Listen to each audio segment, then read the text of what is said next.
you're going to want to watch this one. Most of my videos, I have them set up in a podcast format so that you can listen to them without having to watch them.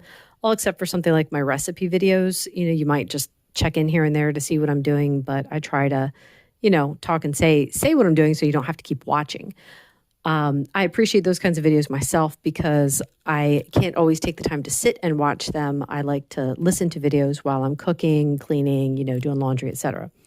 But as you can see with this video, I keep showing pictures of food. I'm going to do that for the whole video, just so you know, in case you want to actually watch.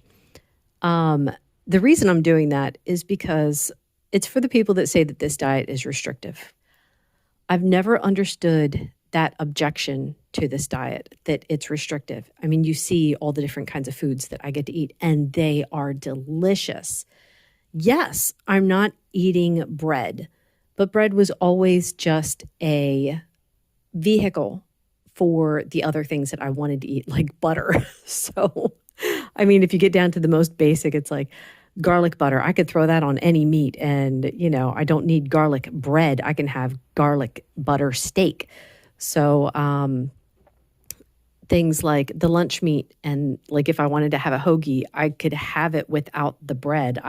The bread was just the vehicle to get the rest of the stuff into my mouth. So I don't actually need the bread to do that.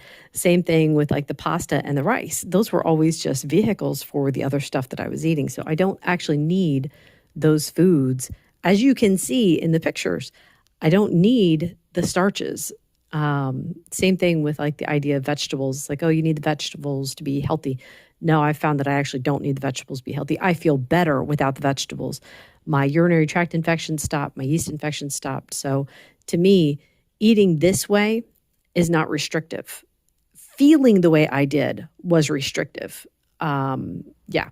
So the unsustainable part, I think, is also not a good objection because it's only unsustainable if you don't want to give up the carbs. If you're okay giving up the carbs, you can do this diet as long as you want. Me and my mom are going on 5 years. So I know people who have been on it for longer than that. So it's not unsustainable. It's only unsustainable and restrictive if you have the mentality that I can't give up carbs. Carbs are what makes eating the most enjoyable, which I got to admit that was kind of my mentality before I started this diet. I thought carbs were the best thing, that they made the food the most amazing. But again, just look at the pictures that I keep putting up here. This is good food. And there's no need to throw carbs in there to make it taste better. The food tastes good on its own. Anyway, that is it for today. And I mean, honestly, I could have showed you guys a lot more pictures. Like I said, we're going on 5 years of eating this way. And I never get tired of the food. It's always delicious.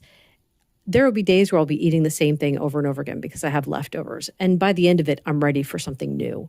But that I'm not looking back at carbs and saying, oh, I should have carbs instead. No. I'm like, oh, what new thing can I make out of beef this week? So that's how it is. So to me, it is not restrictive. It is not unsustainable.